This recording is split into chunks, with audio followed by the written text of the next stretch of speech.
Hello students, आप सभी का स्वागत है एक और बहुत ही इंपॉर्टेंट वीडियो में जो आपके बोर्ड एग्ज़ाम के रिज़ल्ट को पूरी तरीके से बदल देगा।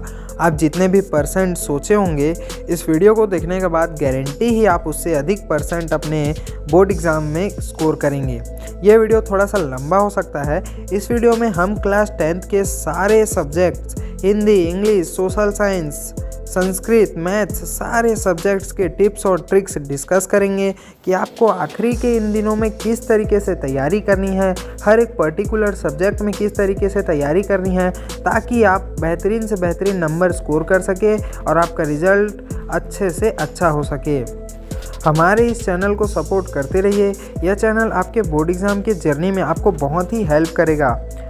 आप हमारे चैनल में प्रीवियस वीडियोस भी जा कर के देख सकते हैं जिसमें हमने आंसर राइटिंग किस तरीके से करनी है, आपके बोर्ड एग्ज़ाम के पेपर कैसे चेक होते हैं, इन सारे टॉपिक्स पर डिटेल वीडियो बनाए हैं। और आपको कोई भी डाउट सीजी बोर्ड से रिलेटेड होगा तो कमेंट कीजिएगा, हम नेक्स्ट वीडियो में उसे कवर करने की कोशिश करेंगे। तो ये चैनल आपके बोर्ड एग्ज़ाम में बहुत ही इंपॉर्टेंट रोल प्ले करेगा, तो इस चैनल को जल्दी से जल्दी सब्सक्राइब कर लीजिएगा और अपने फ्रेंड्स को भी चैनल को शेयर कर दीजिएगा। तो बिना देर के वीडियो को स्टार्ट करते हैं। तो सबसे पहले हम लैंग्वेज में चर्चा करेंगे कि लैंग्वेज हिंदी और इंग्लिश लैंग्वेज की तैयारी आपको किस तरीके से करनी है। तो सबसे पहले हिंदी के लिए अपन डिस्कस करते हैं कि हिंदी की तैयारी आपको किस तरीके से करनी है। तो हिंदी में जो आपके मॉडल पेपर हैं जैसे कि प्रबोध, नवबोध, अजय माला, एग्ज़ाम मास्टर, अब आपको जितने भी मॉडल पेपर आप लगा सको उतने लगा लो क्योंकि यही अंतिम समय है। आखिरी के ये बचे खुचे 20 दिन ही आपके आगे की जर्नी में एक इम्पॉर्टेंट रोल प्ले करेगा कि आप 11th में क्या सब्जेक्ट लेंगे, 12th के बाद आप क्या करेंगे। ये सारे रोल आपके 10th के एक रिज़ल्ट ही डिसाइड कर देगा। तो आपको क्या करना है, जैसे कि सपोज़ आपको अब सब मॉडल पेपर खरीदने की ज़रूरत नहीं है क्योंकि मैं जान रहा हूँ हम सभी मिडिल क्लास परिवार से बिलोंग करते हैं। तो आपको क्या करना है, कुछ मॉडल पेपर आप खरीद लिए होंगे अभी तक, जैसे कि मैं प्रीवियस वीडियोस में ही आपको बता दिया था कि आपको कौन कौन से मॉडल पेपर लेने हैं और कौन से नहीं। और कुछ मॉडल पेपर के PDF हमारे टेलीग्राम चैनल पर भी अपलोड है, वहाँ से जा कर के भी आप डाउनलोड कर सकते हैं। अगर आपने अभी तक कुछ भी नहीं पढ़ा और आप चाहते हैं कि आप अच्छे से अच्छे नंबर आ जाएं तो आप ज़्यादा मॉडल पेपर के पीछे मत भागिएगा। आप कम से कम 1 या फिर 2 मॉडल पेपर अपने पास रखिएगा, या तो उनकी कॉपीज़ रख लीजिएगा या फिर उनके PDFs रख लीजिएगा। अब आपको क्या करना है, उसमें जो भी क्वेश्चंस दिए होंगे जैसे कि प्रबोध का मॉडल पेपर है उसमें आपको 4 सेट्स दिए होंगे। अब आपको क्या करना है, क्या उन चारों सेटों को अच्छी तरीके से फॉलो करना है, अच्छी तरीके से उनको याद कर लेना है, समझ लेना है। उनके जो अनसीन पैसेज हैं, मतलब अपठित गद्यांश है, अपठित पद्यांश है, आपको उन सभी को अच्छी तरीके से तैयार कर लेना है। उसके बाद आपको क्या करना है, जैसे ही आप चारों सेट्स के सारे क्वेश्चंस आंसर को अच्छी तरीके से याद कर लेंगे, आपको उन्हें इस तरीके से याद करना है कि अगर आपको कोई रात के 2 बजे भी उठा करके उनके सवाल आपसे करे तो आप अच्छे तरीके से उसको जवाब दे दो। आपको ईमानदारी से मॉडल पेपर को लगाना है। इसके बाद जब आप एक मॉडल पेपर लगा लें, जैसे कि मैं प्रबोध के चारों सेटों को अच्छी तरीके से पढ़ लिया, अब मेरे अंदर कॉन्फिडेंस आ जाएगा कि मैं बोर्ड एग्ज़ाम को फेस कर सकता हूं। अब आपको क्या करना है कि जैसे कि नवबोध का मॉडल पेपर लेना है, ठीक है। अब आपको इन मॉडल पेपर को लेना है तो नवबोध के मॉडल पेपर को आपको पढ़ना नहीं है, नवबोध के मॉडल पेपर को सीधा आपको सॉल्व करना है। अब सॉल्व कैसे करना है, तो आपको घर में बैठकर बोर्ड एग्ज़ाम से पहले एग्ज़ाम दिलाने हैं। जैसे कि अभी आपने प्री बोर्ड भी दिलाए होंगे और कई लोगों के प्री बोर्ड चल भी रहे होंगे, तो उस तरीके से जैसे आप घर में बैठकर आपको एग्ज़ाम दिलाना है, क्योंकि जितनी बार आप एग्ज़ाम दिलाओगे उतने ही एग्ज़ाम फोबिया से आप बचोगे। जितने बार आप एग्ज़ाम पैटर्न को समझोगे, जितने बार आंसर राइटिंग करोगे, उतने ही अच्छे नंबर आपके बोर्ड एग्ज़ाम में आएंगे। क्योंकि धीरे धीरे आपका बोर्ड एग्ज़ाम जो है, आपका जो डर है बोर्ड एग्ज़ाम का वो दूर होता जाएगा।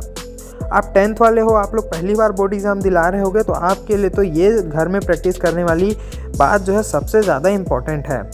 आपको क्या करना है, घड़ी रख लेना है या फिर स्टॉप वॉच रख लेना है और आपको कोई भी ऐसे जगह में चले जाना है जहाँ पर आपको कोई भी डिस्टर्ब ना करे। मैं प्रीफर करता हूँ आप छत में चले जाइएगा। अब आपको वहाँ क्या करना है, अपने जो स्टडी मटेरियल्स हैं उनको रख लेना। अब आपको क्या करना है, नवबोध के जैसे आप सेट खोले तो पहले सेट में जितने भी क्वेश्चंस होंगे उनको आप बस क्वेश्चन को देखिएगा और उसकी आंसर राइटिंग करते जाइएगा। क्वेश्चन देखिएगा, आंसर राइटिंग करते जाइएगा, ईमानदारी से कीजिएगा। अब आपको बोर्ड एग्जाम में 3 घंटे का समय मिलता है, लेकिन आपको टारगेट रखना है कि आप 2.5 घंटे में ही अपना पेपर कंप्लीट कर लेंगे, क्योंकि अगर आप घर में 2.5 घंटे में पेपर कंप्लीट करेंगे तो बोर्ड एग्जाम में वो आपको 2 घंटे 45 मिनट 2 घंटे 50 मिनट में ही आपका पेपर कंप्लीट होगा। इससे क्या होगा, आपके पास 10-15 मिनट एक्स्ट्रा बच जाएंगे, जिसमें आप अपने पेपर को चेक कर सकेंगे और अच्छी तरीके से आंसर राइटिंग को देखने के बाद आप खुशी खुशी एग्जामिनर को अपना पेपर दे देंगे। आखिरी में क्योंकि अपने को हड़बड़ी से बचना है, जैसा कि आप कई बार आप देखे होंगे या फिर आपके साथ खुद हुआ होगा कि सर 1 मिनट लिखने दीजिए, 2 मिनट लिखने दीजिए, ऐसा अपने को नहीं करना है। अच्छे से जाना है, अच्छे से लिखना है और अच्छे से एग्ज़ाम दिला करके वापस आना है और अगले एग्ज़ाम की तैयारी करना है। तो इसलिए आपको घर में पहले ही प्रैक्टिस कर लेना है कि आप बोर्ड एग्ज़ाम में आपको कोई दिक्कत ना हो। अब आपको क्या करना है, जैसे आप एग्ज़ाम दिला लिए कि चलो अब आप एग्ज़ाम दिला लिए, तो आपको क्या करना है, उसके बाद आपको खुद अपने जो भी आप आंसर राइटिंग के होंगे उसको चेक करना है। मॉडल पेपर से उसके आंसर मिलाने हैं या फिर आप गाइड से मिला लीजिएगा कि आप उसके आंसर सही लिखे हैं, गलत लिखे हैं, कहाँ पर आपकी कमियां हैं, कहाँ पर पॉजिटिव्स हैं, वो सारी चीज़ें आपको देखनी है। क्योंकि जब तक आपको अपनी कमियां या फिर पॉजिटिव्स पता नहीं रहेंगे तब तक आप उसको सुधार नहीं सकेंगे। और जब आप अपनी कमियां या फिर पॉजिटिव्स को जान जाएंगे तो आप जल्द से जल्द उसकी केयर कर पाएंगे और फिर आप अपनी उन गलतियों को सुधार पाएंगे। आपको जब आप अपनी आंसर को चेक करेंगे तो आपको समझ में आएगा कि कुछ टॉपिक को आपने बहुत अच्छे से तैयार किया है, कुछ टॉपिक को आपने बहुत अच्छे से तैयार नहीं किया है, तो आपको किस में ज़्यादा टाइम देना है, किस में कम टाइम देना है। ये सारी चीज़ें आपको अपने पर्सपेक्टिव से क्लियर हो जाएंगी। आपको ये भी समझ में आ जाएगा कि आपको किस सब्जेक्ट में दिक्कत हो रही है, किस सब्जेक्ट में दिक्कत नहीं हो रही है, किस सब्जेक्ट में ज़्यादा टाइम देना है, किस सब्जेक्ट में कम टाइम देना है। क्योंकि बोर्ड एग्जाम में कोई एक सब्जेक्ट आपका रिजल्ट नहीं बनाएगा, आपके 6 सब्जेक्ट के नंबर आपके बोर्ड एग्जाम के परसेंट को बनाएंगे। जैसे कई लोग क्या सोचते हैं कि कई लोग जैसे मैथ्स अच्छा बना लेते हैं लेकिन बाकी सब्जेक्ट में दिक्कत हो जाती है उनको, जैसे इंग्लिश नहीं बनती, हिंदी नहीं बनती, उसमें नंबर कम आ जाते हैं तो उनका रिजल्ट बिगड़ जाता है। तो अपने को ऐसा नहीं करना है। हिंदी इंग्लिश को लोग सरल मानकर पढ़ते नहीं है, लेकिन हिंदी इंग्लिश ही सबसे इंपॉर्टेंट रोल प्ले करता है, हिंदी इंग्लिश और संस्कृत, क्योंकि ये तीनों जो होते हैं वो आपके नंबर बूस्टिंग सब्जेक्ट होते हैं, जिसमें आप अगर आप कम टाइम भी दोगे तो आप ज़्यादा नंबर स्कोर कर सकते हो। लेकिन मैथ, साइंस, सोशल साइंस में अगर आप ज़्यादा टाइम भी दोगे तो भी उसमें कोई गारंटी नहीं होती कि आप 75 में 75 या फिर 100 में 100 स्कोर कर पाओगे। इंग्लिश में चलो एक बार आपके नंबर कट सकते हैं, लेकिन हिंदी में तो आप अच्छे से अच्छे नंबर स्कोर कर ही सकते हो। इसलिए इनको भी इंपॉर्टेंस देना है, क्योंकि ये भी आपके बोर्ड एग्जाम में बहुत इंपॉर्टेंट रोल प्ले करेंगे, आपके परसेंट को मैक्सिमाइज़ करेंगे। तो इस तरीके से आपको हिंदी इंग्लिश की तैयारी करनी है। अब मेरे को कमेंट आ रहे थे कि अनसीन पैसेज, अनसीन जो आपके पद्यांश होते हैं, गद्यांश होते हैं, जो नोटिसेस होते हैं, आर्टिकल्स होते हैं, आलेख होते हैं, निबंध होते हैं, उनकी तैयारी अपने को किस तरीके से करनी है। तो आपको मैं एक और सेपरेट वीडियो बनाऊंगा इस टॉपिक में, जिसमें मैं क्लास 12th और क्लास 10th के सारे इंपॉर्टेंट आर्टिकल्स, नोटिसेस, लेटर्स और सारे जो अनसीन पैसेजेस की तैयारी कैसे करनी है, इन सारी चीज़ों को मैं कवर करूंगा। तो इसके बाद आप कुछ दिनों बाद वो वीडियो अपलोड हो जाएगी, उसे भी आप देख लीजिएगा। उस वीडियो में मैं ये भी बताऊंगा कि आपको इंग्लिश में नोटिस कैसे राइट करनी है, आपको लिखना कैसे है इंग्लिश का पेपर, कि अगर कोई बच्चा कुछ भी नहीं पढ़ा होगा तो भी वो इंग्लिश में अच्छे से अच्छा नंबर स्कोर कर दे और फेल होने से बच जाए। उसके बाद हम लोग नेक्स्ट सब्जेक्ट में आते हैं। अब नेक्स्ट सब्जेक्ट में हम लोग बात करेंगे मैथ्स की। तो 10th का जो मैथ्स का सिलेबस है वो हमको हार्ड लगता है, लेकिन जब आप 11th में जाएंगे और उसके बाद 10th का सब्जेक्ट को देखेंगे, 10th के मैथ्स के सिलेबस को देखेंगे, तो आपको समझ में आएगा कि मैथ्स का सिलेबस कुछ भी नहीं है, वो अपने को लगता बस है हार्ड। अब 10th में आपको किस तरीके से तैयारी करनी है, हमने जो मॉडल पेपर होते हैं उनको आपको जैसे मैथ्स में पढ़ना नहीं है, आपको क्या करना है, जो भी सूत्र होते हैं, जो भी फॉर्मूलाज होते हैं, उनको अच्छी तरीके से आपको तैयार कर लेना है और उसके बाद सीधा आपको मॉडल पेपर सॉल्व करना है। और आपको चेक करना है कि आप किस तरीके से जोड़ घटाव कर पा रहे हैं, गुणा कर पा रहे हैं, उसमें कोई गलती थोड़ी हो रही है, आपके प्लस माइनस में कोई मिस्टेक थोड़ी हो रही है। ये सारी चीज़ें आप चेक कर पाएंगे। आप आखिरी टाइम में हड़बड़ा थोड़ी रहे हैं, आपकी टाइमिंग कम थोड़ी पड़ रही है, आप अच्छी तरीके से मैथ्स का पेपर को सॉल्व कर पा रहे हैं कि नहीं, ये सारी चीज़ें आपको उसमें क्लियर हो जाएगी। उसके बाद आपको क्या करना है, मैथ्स के जो क्वेश्चन है उसमें 70 to 80% क्वेश्चन आपको बोर्ड एग्जाम में उदाहरण के क्वेश्चन दिखाई देते हैं। इसलिए आपको उदाहरण, जो बुक में उदाहरण के क्वेश्चन दिए होते हैं उनको तो आपको छोड़ना ही नहीं है। 200-250 पेज की बुक होती है, उसके उदाहरण को तो आप अच्छी तरीके से प्रैक्टिस कर ही लेना। जैसे कि आप पहले अगर प्रश्नावली के क्वेश्चंस की अच्छी तरीके से प्रैक्टिस किए होगे, तो अब आपको उदाहरण के क्वेश्चन को अच्छी तरीके से प्रैक्टिस कर लेना है और प्रश्नावली के क्वेश्चंस को आप एक एक नज़र कम से कम देख करके चले जाइएगा। ठीक है, तो इस तरीके से आप जो है मैथ्स में अच्छे नंबर स्कोर कर पाओगे और मॉडल पेपर लगा करके आप प्रैक्टिस कर लेना, क्योंकि मैथ्स में ऐसा होता है जितना ज़्यादा आप प्रैक्टिस करेंगे उतने नंबर आपके आएंगे।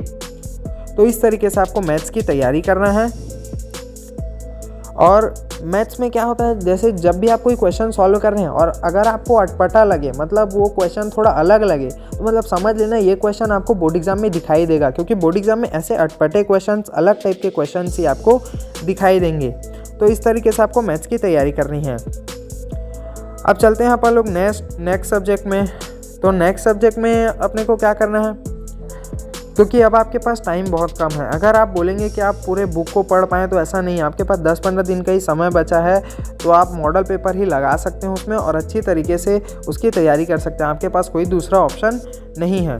अब जैसे आप सोचते होंगे कि जैसे प्रबोध का मॉडल पेपर है उसमें 120 क्वेश्चंस होंगे, नवोद के मॉडल पेपर हैं उसमें भी 120 क्वेश्चंस होंगे। तो मैं जब आपको बोलता हूँ कि आप प्रबोध का तैयारी करने के बाद नवोद में जाइएगा, तो आपको लगता होगा मैं इतने सारे क्वेश्चंस, इतने सारे आंसर्स की तैयारी 15 से 20 दिन में ही कैसे कर पाऊंगा। तो मैं उसकी बताता हूँ असलियत। उसमें क्या होता है, जैसे प्रबोध में 120 क्वेश्चन है तो उसमें, और नवोद में 120 क्वेश्चन में कम से कम 50-60 क्वेश्चन ऐसे होंगे ही जो दोनों में सेम होंगे। तो उसमें क्या होगा, जब आप प्रबोध के मॉडल पेपर को कंप्लीट कर लेंगे और नवोद के मॉडल पेपर सॉल्व करेंगे, तो आपको कई सारे क्वेश्चन ऐसे होंगे जो पहले से ही आपको आते होंगे और आप उसके रिवाइज हो जाएंगे आपके वो सारे क्वेश्चंस। तो इसलिए मैं बोलता हूँ कि आपको ज़्यादा से ज़्यादा मॉडल पेपर सॉल्व करने हैं, क्योंकि जितने ज़्यादा आप मॉडल पेपर सॉल्व करोगे उतने ज़्यादा बार आपके क्वेश्चंस रिवाइज होंगे, आपके आंसर राइटिंग की प्रैक्टिस होगी। अब अपन लोग चलते हैं नेक्स्ट सब्जेक्ट में। अब नेक्स्ट सब्जेक्ट में अपन बात करेंगे सोशल साइंस की। सोशल साइंस कई लोगों को हार्ड लगता है 10th की अपनी जर्नी में। सोशल साइंस में लोग स्कोर नहीं कर पाते हैं, सोशल साइंस के क्वेश्चंस याद नहीं कर पाते हैं, तो सारी परेशानी आपकी दूर हो जाएगी। सोशल साइंस में एक कैपेसिटी बहुत इंपॉर्टेंट है। आप जितने ज़्यादा आपके रटने की कैपेसिटी होगी, समझने की कैपेसिटी होगी, उतना नंबर आप अपने बोर्ड एग्ज़ाम में स्कोर कर पाएंगे।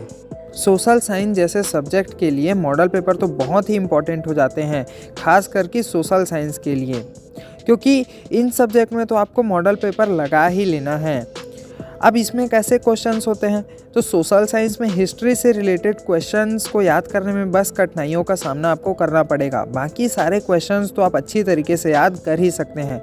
जैसे अब कई सारे क्वेश्चंस में होते हैं राष्ट्रपति की शक्तियाँ, राष्ट्रपति के कार्य, बैंकों के कार्य। ये जो क्वेश्चंस होते हैं वो आपके दैनिक जीवन से रिलेटेड क्वेश्चंस होते हैं, जो आपके सीधा दीर्घ उत्तरीय प्रश्नों में आते हैं। मतलब इनसे अगर आप इनको अच्छी तरीके से याद कर लेते हैं तो आपको ज़्यादा से ज़्यादा नंबर मिलेंगे और आप अपने नंबरों को मैक्सिमाइज कर पाएंगे। अब इनको आपको कैसे याद करना है, तो इनको आपको समझ के याद करना है, क्योंकि ये आपके दैनिक जीवन से जुड़े हुए क्वेश्चंस हैं। अगर आप इनको 2-3 बार पढ़ेंगे तो आपके दिमाग में सारी बातें फिट हो जाएंगी कि राष्ट्रपति के कार्य क्या होते हैं, उनकी शक्तियाँ क्या होती है, और आपको ये पढ़ने में इंटरेस्टिंग भी लगेगा और इसे आप अच्छी तरीके से एग्ज़ाम में लिख भी पाएंगे। अब उसके बाद बात आती है साइंस की। तो साइंस में क्या है, तो साइंस में जैसे कई लोगों को डायग्राम में दिक्कत होती है। अब मैं कितने डायग्राम याद करूं, ऐसा आप बोलोगे, तो डायग्राम में लगभग आपके पास ज़्यादा डायग्राम नहीं होंगे। क्लास 10th में 7 या 8 डायग्राम होंगे, जैसे कि आपके हार्ट के डायग्राम हो गए, फेफड़ों के डायग्राम हो गए और वृक्क के डायग्राम हो गए। तो इस तरह के आपके लगभग 7-8 ही डायग्राम होंगे, नेफ्रॉन के डायग्राम हो गए, जो बहुत ही इंपॉर्टेंट होते हैं। अब आपको क्या करना है, मॉडल पेपर का यूज़ करके साइंस में ये चेक करना है कि उसमें कौन कौन से डायग्राम वाले क्वेश्चन दिख रहे हैं। अब डायग्राम वाले जो मॉडल पेपर में दिख रहे होंगे उन्हीं को आप अच्छी तरीके से प्रैक्टिस कर लीजिएगा और बाकी को एक नज़र देख लीजिएगा। और अगर डायग्राम वाले क्वेश्चन बनते भी नहीं है तो भी कोई दिक्कत नहीं है, ये 3-4 नंबर के ही क्वेश्चंस डायग्राम वाले आते हैं। अगर आप इनको छोड़ भी देंगे तो बाकी आप अपने 70 नंबर पर अच्छी तरह से फोकस कीजिए और 70 नंबर को और 70 में 70 लाने का प्रयास कीजिए। आप क्या कीजिए, मॉडल पेपर के जो सेट्स होते हैं उनको अच्छी तरीके से प्रैक्टिस कीजिए और जैसा मैंने पहले बताया है कि आपको चारों सेटों को अच्छी तरीके से सॉल्व करना है, घर में बैठ के पेपर दिलाना है, तो उस तरीके से आपको साइंस के भी मॉडल पेपर को सॉल्व करना है। और जो बड़े बड़े क्वेश्चंस होते हैं साइंस में, उनको भी आप अच्छी तरीके से याद कर लीजिएगा, क्योंकि एक बार छोटे क्वेश्चन में अगर आप कुछ अपने मन से लिखोगे तो आपको नंबर नहीं मिलेंगे, लेकिन बड़े क्वेश्चन में आप थोड़े बहुत अपने मन से भी लिख सकते हो अगर आपको याद ना आए तो इस तरीके से साइंस की अपने को तैयारी करनी है, ठीक है। और एक और बात है साइंस वालों के लिए, साइंस और केमिस्ट्री, 12th वालों के लिए केमिस्ट्री, 10th वालों के लिए साइंस, इसमें ऐसा होता है कि कभी भी आपको पूरे में पूरे नंबर नहीं मिलते। अगर आप 75 का पेपर बना करके आओगे तो आपको 70 मिलेंगे। इस तरह से इसमें नंबर कटते हैं। उसके कारण है आंसर राइटिंग। आंसर राइटिंग के लिए भी मैं बहुत से वीडियोज़ बना चुका हूँ पहले भी, और एक आध वीडियो आपके बोर्ड एग्ज़ाम से पहले लाने का कोशिश करूँगा, जिसमें और सेपरेट रूप से आपको आंसर राइटिंग के जो बेसिक्स होते हैं उनको मैं बताऊंगा। अब नेक्स्ट सब्जेक्ट पे चलते हैं। तो नेक्स्ट सब्जेक्ट है आपका संस्कृत। अब जैसा कि मैं संस्कृत के बारे में आपको बता दूं कि संस्कृत आपका सबसे स्कोरिंग सब्जेक्ट है। क्लास 10th में अब कई लोगों को संस्कृत समझ में नहीं आता है, संस्कृत को ही लोग टफ समझने लगते हैं। अब संस्कृत में आपको क्या करना है, जैसे लगभग 10 नंबर की चीज़ ही संस्कृत के पेपर में कठिन होंगी, बाकी पूरे 65 नंबर के क्वेश्चन जो होते हैं संस्कृत के पेपर में बहुत ही सरल होते हैं। अब मैं ऐसा कैसे बोल रहा हूँ, कई लोगों को बुरा लग गया होगा सुनकर, तो इसलिए क्योंकि जो 10 नंबर के क्वेश्चंस होते हैं जिसमें आपको लट लकार, लोट लकार, रिट लकार वाले जो क्वेश्चंस होते हैं, विभक्ति वाले क्वेश्चंस होते हैं, शब्द रूप वाले क्वेश्चंस होते हैं, उपसर्ग प्रत्यय वाले क्वेश्चंस होते हैं, अगर इन सबको भी मैं मिला लूँ तो 10 नंबर से ज़्यादा नहीं होंगे, और ये ही आपको टफ जाते हैं और यही आपके संस्कृत के पेपर को कठिन बनाते हैं। अगर आपको संस्कृत में 75 स्कोर नहीं करना है तो आप इन 10 नंबर की चीज़ों को आप थोड़ा सा नेगलेक्ट कर सकते हैं और अपनी बाकी की 65 नंबर की चीज़ों को अच्छी तरीके से मेहनत करके 65 में 65 लाने का प्रयास कर सकते हैं। क्योंकि जो बाकी 65 नंबर की चीज़ें होती हैं उसमें क्या होता है, 10 लाइन के एसेज होते हैं, इसमें जो क्वेश्चन आंसर होते हैं वो भी एक एक लाइन के ही होते हैं जिन्हें आप आसानी से याद कर सकते हैं। इसमें बस नंबर आपके मात्रा मिस्टेक में कटते हैं जिसको आपको थोड़ा ध्यान रखना है, नहीं तो आप संस्कृत में अच्छे से अच्छे नंबर स्कोर कर सकते हैं। अगर आप इसमें थोड़ा सा भी मेहनत करेंगे तो आपके बहुत अच्छे नंबर आ जाएंगे। और अगर जो आपके 10 नंबर वाले जो मैं छोड़ने के लिए बोल रहा हूँ उसमें भी आपको कुछ ना कुछ लिखना है, आप साल भर पढ़े होंगे तो कुछ ना कुछ आपको समझ में आया ही होगा। जैसे उपसर्ग प्रत्यय वाले सरल ही होते हैं, अगर आप उनको हल कर लेंगे तो आपके 4-5 नंबर और बन जाएंगे। तो इस तरह से आप 75 में 70 नंबर तो आराम से संस्कृत में स्कोर कर सकते हो, ठीक है। क्योंकि अगर आप उन जो बाकी 10 नंबर वाली विभक्ति हो गई, लट लकार, लिट लकार, इनको अगर समझने जाएंगे तो आपको 2 महीने और लग जाएंगे, और लेकिन आपके पास टाइम केवल 20 दिन का ही है। इसलिए आपको इस तरह से स्ट्रेटेजी बना करके अपनी आगे की तैयारी करनी है। तो ये आपके पूरे 6 सब्जेक्ट की स्ट्रेटेजी है और टॉपर्स टिप्स है जो मैंने अपने बोर्ड एग्ज़ाम्स के दौरान फॉलो की है और मेरे दोस्तों ने भी फॉलो की है जिन्होंने 97%, 98% भी बोर्ड एग्ज़ाम में स्कोर किया और मेरिट में भी आए हैं। इसलिए मैं आप सभी को ये टिप्स और ट्रिक्स बता रहा हूँ। इसको अगर आप अच्छी तरीके से फॉलो करेंगे तो आपके अच्छे से अच्छे नंबर आ जाएंगे। हाँ, एक बात और है, ये आखिरी के जो टाइम है 10 से 15 दिनों के, इसमें आपको पैनिक नहीं करना है। पैनिक का मतलब क्या होता है, आपको एकदम ही टेंशन नहीं लेना है, क्योंकि अगर आप टेंशन लेके पढ़ाई करेंगे तो आप 15 दिन के अंदर कुछ भी नहीं पढ़ पाएंगे। लेकिन अगर आप बिना टेंशन लिए पढ़ाई करेंगे तो ये जो 15 दिन है उसमें आपका 70 to 80% कोर्स आप रिवाइज़ कर पाएंगे, पढ़ पाएंगे। लेकिन अगर आप टेंशन लेके पढ़ेंगे तो केवल 50% कोर्स ही कवर होगा। तो इसलिए आप टेंशन कम लीजिए, पढ़ाई कीजिए, इधर उधर की बातें मत सोचिए, केवल अपने पढ़ाई में ध्यान दीजिए। रिज़ल्ट भगवान के ऊपर है और रिज़ल्ट बढ़िया ही आएगा। आप अपने मन में ये बना करके रखिए कि मेरा रिज़ल्ट बढ़िया ही आएगा। मॉडल पेपर को नेगलेक्ट मत कीजिएगा, मॉडल पेपर को तो लगा ही लीजिएगा। और अगर आपको कोई भी डाउट्स, क्यूरीज बोर्ड एग्ज़ाम से रिलेटेड होगी, अपने सिलेबस से रिलेटेड होगी तो कमेंट कर दीजिएगा। हम आपके सारे डाउट्स को क्लियर करने की कोशिश करेंगे और नेक्स्ट वीडियोस में उसको कवर करने की भी कोशिश करेंगे। आप टेलीग्राम भी ज्वाइन कर लीजिएगा जिसमें आपको इम्पॉर्टेंट अपडेट्स बोर्ड से रिलेटेड मिलते रहते हैं, जैसे कि प्री बोर्ड्स के क्वेश्चन पेपर्स, पीडीएफ्स, ये सब मिलते रहते हैं और गाइडेंस भी मिलती रहती है। तो धन्यवाद स्टूडेंट्स आप सभी का, आपने वीडियो को एंड तक देखा। इसको अपने दोस्तों को भी शेयर कर दीजिए ताकि वह भी अच्छे से आखिरी के 15-20 दिन में मेहनत कर पाए और अच्छे से अच्छा स्कोर कर पाए। धन्यवाद स्टूडेंट वीडियो को एंड तक देखने के लिए।